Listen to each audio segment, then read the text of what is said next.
Good morning, everyone. My name is Erica Porzio. We're coming to you from America's first public beach, and I have the honor of having conversations with Mayor Patrick Keefe Jr. Good morning, Mayor Keefe. Good morning, Erica, and I have the honor of having a conversation with you. This year, you're filling in for Mr. Ed DeVoe, who's out enjoying himself some other parts of the country. Yeah, and I'd like to thank Ed for the opportunity because I know that he's been covering the spot for some time, so hopefully I do a good job today. Well, he has some hard-hitting questions, so I think you're going to have to, fill those shoes. I think I can handle it. Actually, speaking of that, why don't we dive right in? No pun intended, right, at the beach. That's fine. So my first question, Mayor Keefe, I'd like to talk a little bit about what's going on with housing development right now, and I'm just going to prompt you there. Sure. Please. Yeah, I mean, you could see across the community, the city of Revere has been the fastest growing community over the last decade. Housing development has spurred throughout the entire Northeast because of some of the shortages, but also it's about investment and reinvestment in the communities. Things have slowed down a little bit. As you know, the economy has sort of been plotting along, so with interest rates and things like that. So some of these developers have maybe paused a little bit, but that really hasn't been shown in the city of Revere. You can see that they're finishing up the Modera site at the end of the boulevard, and of course down at Suffolk Downs you're continuing to see the next phases of what's happening down there, and of course the next building of Portico will be laying a foundation this fall. I love it. Wonderful development. And what I love more is that we're seeing both aspects. So we take a look at the newer development as we embark on moving Revere forward and developing, helping folks, our initiatives with economic development. But also I'd like to kind of segue into revitalization as well. So speak to that, Mayor, if you don't mind. You know, another new residents have come to the city and really have flocked over the last decade, and that's one thing that I do enjoy seeing is the amount of new businesses that we've seen on Broadway and Shirley Ave, people that are taking older properties and upgrading them, updating them. It's really been a boon. You know, West Revere has had some houses that have newer stock, and then the houses that were a little older. People are buying them. They see the value in Revere, and they see the upside. So they're not afraid to put $200,000 or $300,000 into their home and bringing it up to modern day efficiencies and of course decor, and really reinvest in our community. Of course, mentioned the business standpoint. Last year, with the help of the Revere Chamber of Commerce, 82 businesses opened in the city of Revere. That was pet spas, restaurants, cafes, real estate and law offices, the whole gamut. And we're really excited to welcome everyone to invest in our community because it just helps everyone out. No, absolutely, absolutely. You get me excited because you're talking about commerce, sir, but I'm actually going to pivot back for a minute. So when you talk about home buyers, right, and we talk about revitalization and development from a private sector as far as the neighborhood, I hear that we have a pretty awesome home buyers assistance program here out of the city of Revere. Could you speak to that, sir? Sure. This last year we launched it with the help from Senator Lydia Edwards. She helped secure some funding. Also through our Affordable Housing Trust, we are giving up to $10,000 to first-time home buyers in the city of Revere, so residents of the city, to buy in the city of Revere. It's a real big help because some people, we know the burden is on the upfront costs when it comes to buying a home or securing a loan and having the capital to do that. It's not usually the monthly expenses because people are paying upwards of $3,000 a month in rent. Easily translates into a mortgage. So we want to get them off that cycle of not having the consistency and stability in housing to buy a property in the city of Revere. First-time home buyers, and it's the same advice I give my own children, and they're getting to that age.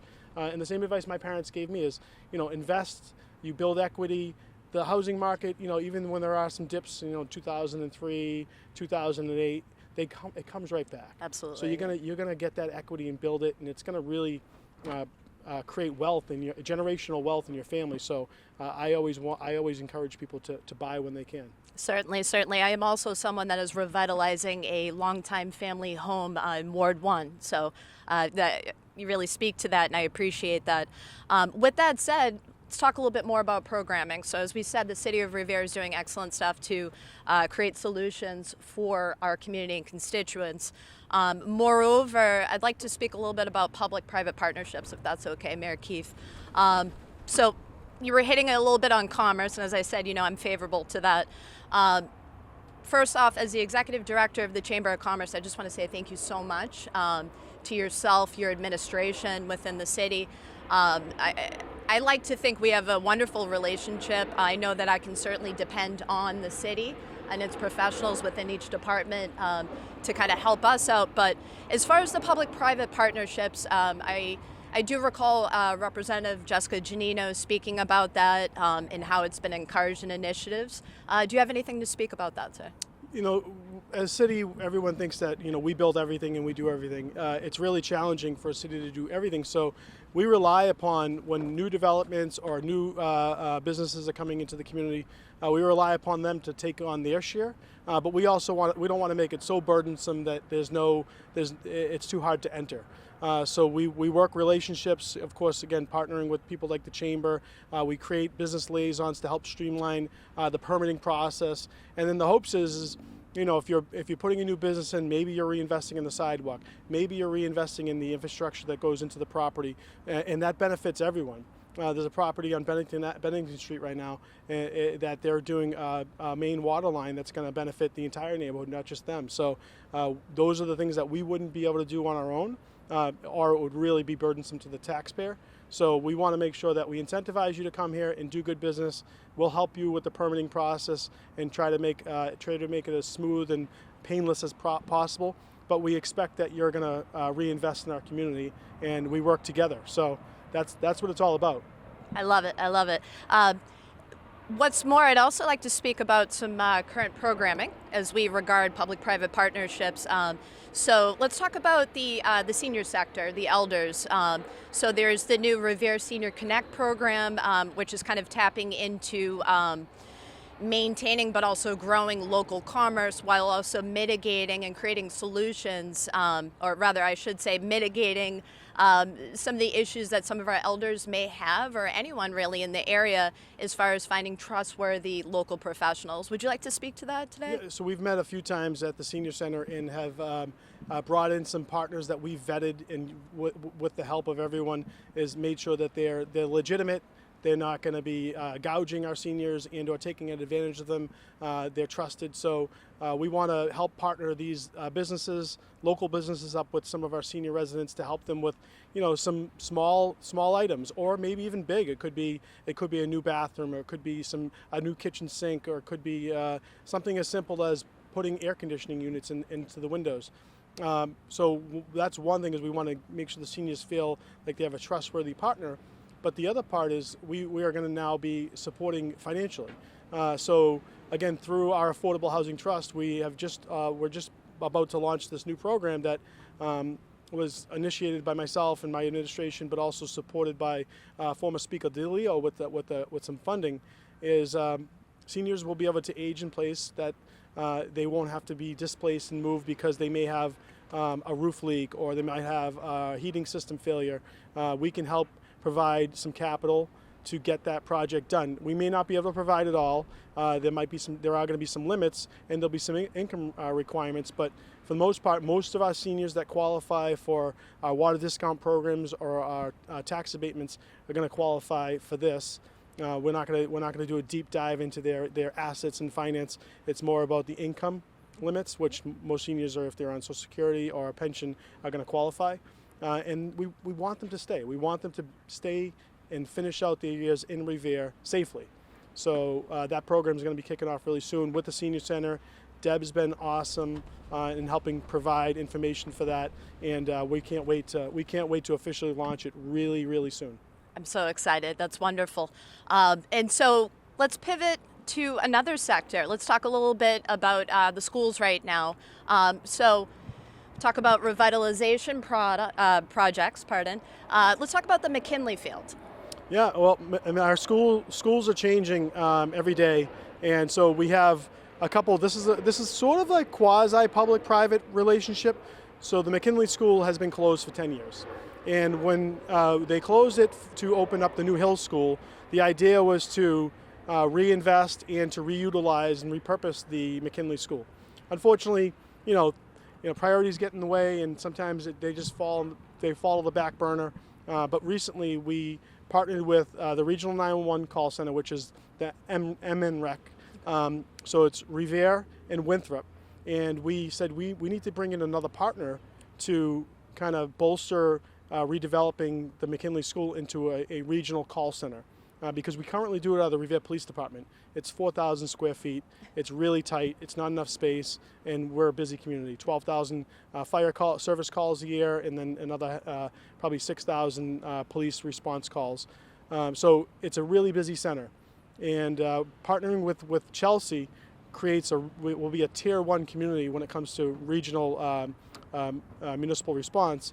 And they're going to the state is going to kick in a pretty hefty amount of money to help us renovate the McKinley, make it so that it's seismically safe, meaning if you have a regional call center, it's obviously where you call during an emergency, and it needs to be hurricane proof. It needs to be super structured so that it doesn't fall down or have catastrophic failure. So we just received that grant, and we're going to start the work. We're going to have an early childhood education center in there, the regional 911, and we're going to probably have some administration space, which will save the taxpayers money, because some of our private space that we're renting, we won't have to, whether it's the parking department or the retirement office. We can maybe put that into the McKinley and have that office space there in part of the city of Revere, not paying rent. So you brought up schools. Speaking of schools, Mayor Keefe, would you like to speak about some of the ongoing projects that we have right now with regard to the high school, McMacken? Sure. As you probably see over at the Wonderland site, we have now officially started to move dirt. We started the demolition phase of the site to deconstruct the former track and the footprint that was there to smooth out the surface, and then we'll start our groundwork. So the high school project is well underway. And the official groundbreaking will be in August, ceremonial groundbreaking, but the ground has already been broken. And we expect to have all of our permits returned in August, and we can start actually building. So of course, we'll have to pour a foundation first and do all the utility work underground. It's a 3-year project. It is the state's largest school project in the history of the state, wow. And of course, the city's largest project in our history. But that doesn't mean the next high school won't take that crown. We know that school construction and construction in general is very expensive. The cost of everything has gone up. So we've really done a good job of making sure that we maximize our grants. We're getting a lot of energy reimbursements. We're getting a huge MSBA reimbursement of approximately $250 million. So about half of the project is going to be paid for from outside of the city, and even more. And then we're already working on making sure that we tighten it up a little bit and sharpen our pencils so that we're not going to burden the city forever with this project. Absolutely. And I have one more question with regard to newer projects. So you speak about energy efficiency, and I know that you have a new initiative and program implementation with that. I'd like to ask you a little bit about that, sir. Yeah, we understand that energy is expensive, and I pay my utility bill just like you. So we have entered into a municipal power agreement that will stabilize your energy costs, your electricity costs through National Grid. You don't really have to do anything. You're entered into the program unless you're on your own program that might be saving you a couple pennies a kilowatt. We just entered a 2-year program. And so you get a lot of these packets in the mail, and it gives you a 6-month buy-in. They might give you a restaurant gift card. What happens though is they usually time it so that the second that 6 months is up, it's ready to spike. And the hopes is that you aren't paying attention. You enter into one of these agreements, and then you get this good entry rate, maybe a gift card, and then all of a sudden you turn your back and you forget, and the energy rate spikes dramatically. So we entered into a 2-year agreement that will be starting off soon. It saved everyone about two pennies a kilowatt or something like that. It adds up, sir. But it also stabilizes it, so it doesn't go up. And that's where we see the ebbs and flows, is when there's things happening in Ukraine, when there's crisis in the Middle East, or wherever it may be. There's always these fluctuations. We're just trying to give you a stable pricing for 2 years that you can rely upon. If you don't want it, you can opt out. It's very simple, easy, and you don't have to worry about it. Also, as you know, the state has incentivized solar power. I just tried it. What do you think? I'm not here to sell solar on anyone, but I will tell you that it's been very good. So I know that some people may not trust it or don't like it. So again, I'm not going to advocate for it. You do what you want to do. I like it. So, and it saved me a lot of So money. you evidently you don't have a lot of shade over there. In your We proximity. have some. I have some good sun coverage, and you know, I enjoy it. Yep. But I would say do your homework, find the best, most reputable company, and go from there. Now, how about that McMacken field, sir? We had mentioned that, so if you don't mind kind of speaking about that a little bit, how that's going. Yeah, we noticed. I mean, you have that whole library, Immaculate Conception neighborhood that for years has had flooding issues, has had real serious issues when it comes to heavy rains and water storage in the area.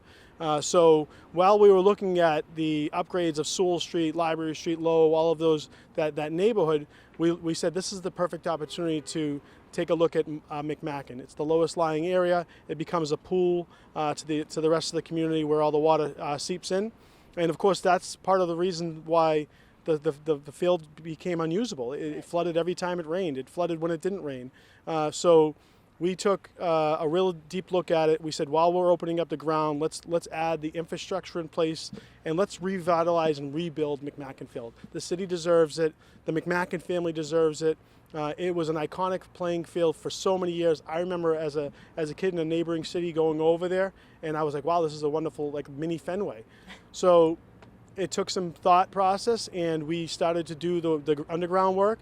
And if you've driven by there recently, we've built it up almost 6 feet. It's going to be a total of about 8 feet of packed product. It's going to be different levels of rock and sand and different layers. And we're going to have a multi-purpose field there next year. The bids just went out.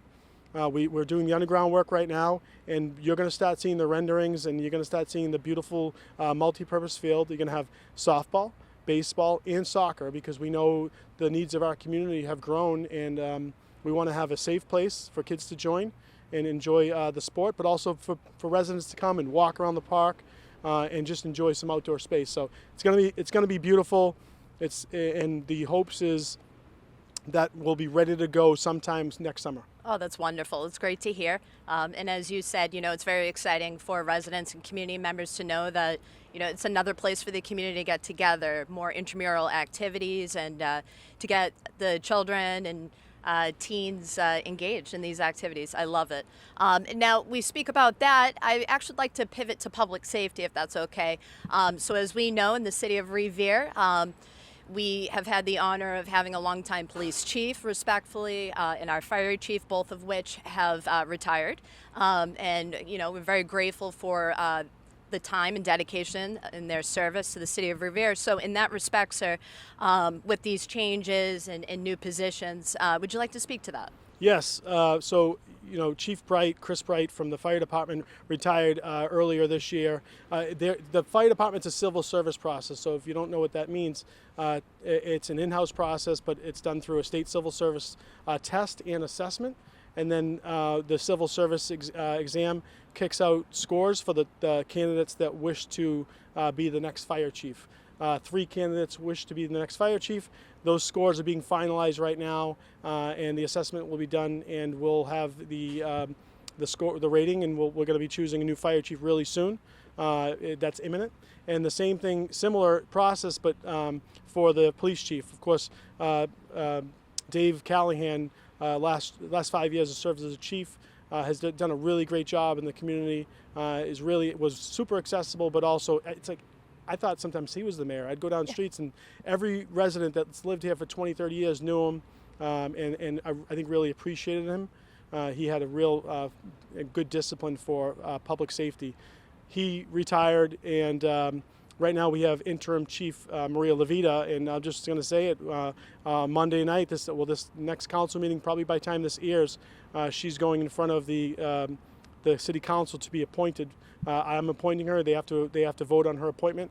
So we will have a new police chief. Acting Chief Maria Levita will hopefully be, via appointment, will be the full-time chief effective next week. Wow, strong female leadership. I can't help but find a bias with that. I appreciate that. No, there's nothing wrong with that. No. She was, in my opinion, the most qualified person for the job. On top of it, we had an interview panel. We brought in police chief and colonel from another state to come and help with that interview panel. And all the candidates did very well. I mean, I was very we got so much out of the interview process. Every candidate was supportive of each other. Every candidate presented themselves very well, and so we have a strong backbone in our police department, and we were just happy that Chief Levita did so well, and we're excited to see her transition into that role full time, and what she's done with CID and an investigation unit, and really she's been the senior captain. She is the current senior captain in the department and has done a wonderful job. So I'm super excited for her. Revere High student, kid from Revere, family from Revere, and I'm very proud of her, and I can't wait to serve with her as her mayor. I love that, and I love that her development. Living in the city and going through the school system. That's wonderful. Actually, I do want to hit on one thing. So we have a young professional, Rose, in the mayor's office, and I would just like to speak to that because you were just saying, the development of growing up in Revere, having that experience, being a community member, going to the schools, and now Rose, and I hope she doesn't mind my mentioning, but young lady graduated from Revere High, very intelligent academic, went to school and is now working at the mayor's office. So I think that's pretty great. Do you have anything to speak about that? Working at the mayor's office, just bought her first condominium in the city. Boom. Proud new homeowner, and I'm so happy for her. I coached her when she was 12 years old, 10 years old. Her family, great family. Her mom would come down there. Her brother would come and play baseball with my son. So I feel like a little bit of a father with some of these younger employees. Of course, communications agent in the city is Taylor, and Taylor's a lifelong resident of Revere. Family lives in the Pines. Another wonderful representative of the community, but also, high collegiate, scholar with going to Boston College. Rose went to BU, so we got the infighting in the office, the BU-BC fights, which is great because I stand and watch. But we're proud to have those representatives in our office. Absolutely. So as we chat today, just kind of enjoying the surroundings here on this beautiful day, we sit here at the 2025 International Sand Sculpting Festival, which I believe, sir, is the 21st here? 21. Wow. Roger Clemens. And I'm pretty sure this is your third time on the stage, sir. It is. I was the interim mayor my first year and the last 2 years, or this year and last year. So it's a premier event in New England. It's certainly the pinnacle of events for the city of Revere. So we're happy to host it.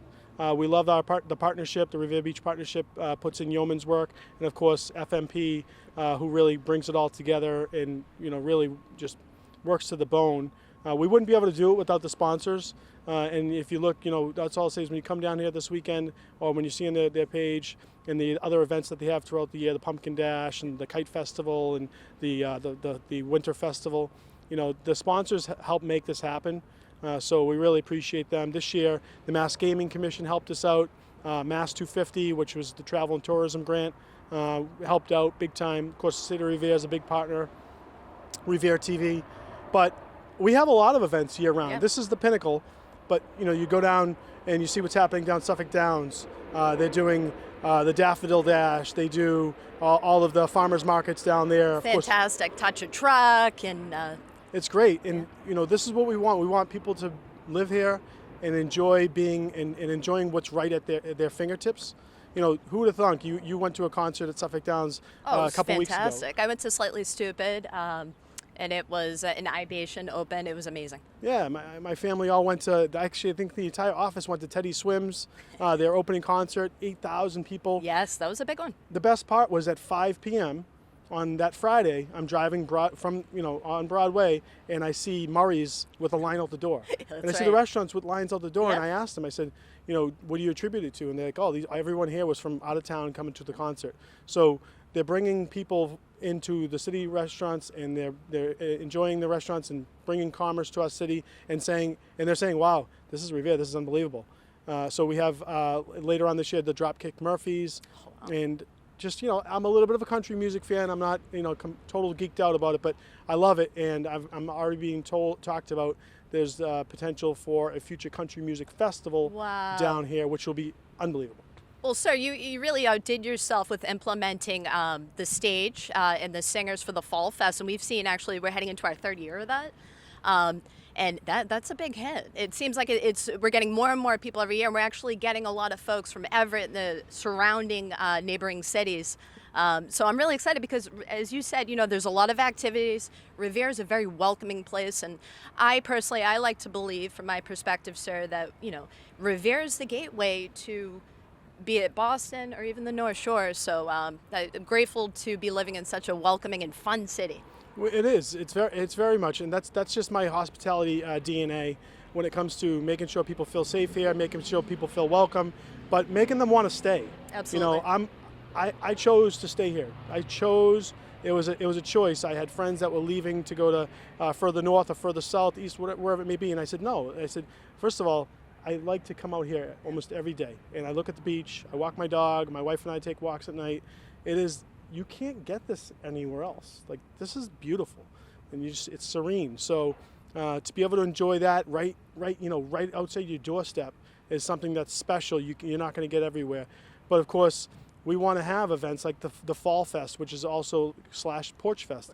Taylor in my office and I talk. She's a musician and she enjoys music.